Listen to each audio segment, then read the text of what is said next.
कभी कभी सबसे यादगार और बड़े सीन बस चंद शब्दों से बन जाते हैं। आज हम एक ऐसी ही छोटी लेकिन बहुत दमदार पटकथा को समझने की कोशिश करेंगे जो भगवान राम के दिव्य जन्म को जिंदा कर देती है। चलिए देखते हैं कि कैसे ये शब्द इतनी खूबसूरती से ये काम करते हैं। यकीन करना थोड़ा मुश्किल है ना? लेकिन हाँ, यही है पूरी पटकथा।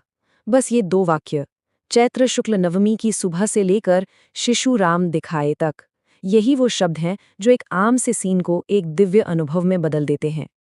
चलिए इन शब्दों की परतों को एक-एक करके खोलते हैं और इनकी असली ताकत को समझते हैं। तो सबसे पहले ये कहानी हमें सीधे धरती पर नहीं ले जाती। नहीं, ये हमें ले जाती है ब्रह्मांड में। देखते हैं कि कैसे एक दिव्य मंच तैयार करने के लिए समय और स्थान का इस्तेमाल किया गया है। जरा इस पर गौर कीजिए। लेखक ने सिर्फ एक सुबह नहीं कहा, उन्होंने एक बहुत ही खास समय चुना है, चैत्र शुक्ल नवमी। ये कोई आम दिन नहीं है, ये हिंदू कैलेंडर में राम नवमी का वो शुभ दिन है। तो कहानी शुरू होने से पहले ही हमें ये संकेत मिल जाता है कि ये कोई साधारण घटना नहीं, बल्कि एक बहुत ही पवित्र और महत्वपूर्ण पल है। तो समय तो तय हो गया। अब पटकथा आसमान की तरफ इशारा करती है। हमें 3 दिव्य संकेत मिलते हैं। सितारे एक शुभ स्थिति में हैं। एक पवित्र सी रोशनी चमक रही है। और तो और देवता खुद इस जन्म को देखने के लिए मानो झुक रहे हों। ये तीनों चीजें मिलकर एक ऐसी तस्वीर बनाती हैं जैसे पूरा का पूरा स्वर्ग इस पल का जश्न मना रहा हो।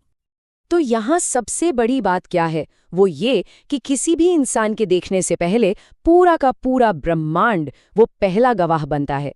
ये एक बहुत विशाल मंच तैयार करता है जो हमें ये बताता है कि ये घटना सिर्फ एक परिवार के लिए नहीं, बल्कि पूरी सृष्टि के लिए मायने रखती है। तो अब ब्रह्मांड के इस विशाल विस्तार से पटकथा हमें सीधा जूम इन करके ले जाती है महल के अंदर एक छोटे से कमरे में, जहाँ असली चमत्कार हो रहा है। यहाँ जो कुछ भी होता है वो बहुत तेजी से और असरदार तरीके से होता है। सबसे पहले एक रोशनी, दिव्यता का संकेत, फिर इंसानी प्रतिक्रिया, खुशी से दौड़ती हुई दाइयाँ, इसके बाद जुबानी ऐलान, बधाई हो, और फिर आखिर में वो बड़ा पल, शिशु राम के दर्शन। कुछ ही सेकंड्स में ये सीन रफ्तार और भावनाओं से भर जाता है। और जब शिशु को दिखाया जाता है तो उनका वर्णन करने के लिए बस 2 शब्द इस्तेमाल किए गए हैं, नीलवर्ण और तेजोमय। नीलवर्ण मतलब नीला रंग। ये रंग सीधे सीधे उनके दिव्य होने का इशारा करता है, जो उन्हें हम इंसानों से अलग करता है। और तेजोमय का मतलब है कि वो अपने अंदर से एक रोशनी बिखेर रहे हैं जो उनकी अलौकिक शक्ति को दिखाता है। बस 2 शब्द और हमें सब कुछ पता चल गया। अच्छा, अब इन दोनों हिस्सों को एक साथ रख कर देखते हैं। यहीं पर इस पटकथा की असली कला सामने आती है कि कैसे ये ब्रह्मांड और इंसान को एक साथ जोड़ती है। देखिए, ये कितनी कमाल की जूम इन तकनीक है। हम शुरू करते हैं एक अनंत ब्रह्मांडीय पैमाने से, और फिर पलक झपकते ही एक बहुत ही निजी, बहुत ही व्यक्तिगत पल पर आ जाते हैं। एक पल हम आसमान में देवताओं को देख रहे हैं और अगले ही पल हम एक कमरे में हैं जहां एक बच्चा पैदा हुआ है। ये जो विशाल और व्यक्तिगत का संगम है ना, यही इस सीन को इतना शक्तिशाली बनाता है। ये दिव्यता को हमारे करीब ले आता है।